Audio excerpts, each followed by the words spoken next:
I think like just kind of recognizing that when people are hurting, when your children, your adult children are hurting, especially, right? One of the things to acknowledge is that when people are hurting, they're not their best selves, right? They're not in their best form. They're not, saying the right thing. They're not being necessarily being kind or compassionate. They're really, they can really be not in their best shape. So first and foremost is to recognize that when the children are hurting and are scared and are overwhelmed, that what comes up and what comes out very often is not aligned, even like how we would define as like with our values, right? Why did you behave that way? Why did you respond that way? Your sister didn't mean anything by it. Why are you so sensitive? Why are you so overreactive, right?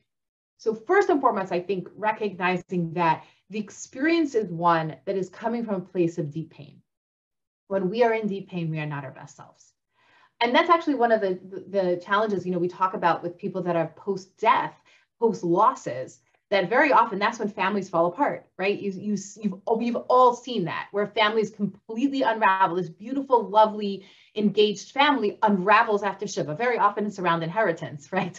But it is also really something where it's a matter of our emotions were on high alert. Our experience was really like very sensitive. I'm not my best self, and this is my response.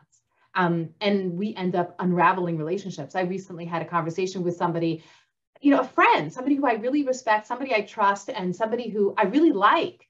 And recently my conversations with her have been very, very, I wouldn't say high conflict, but like they're kind of like rubbing me all the wrong way all the time.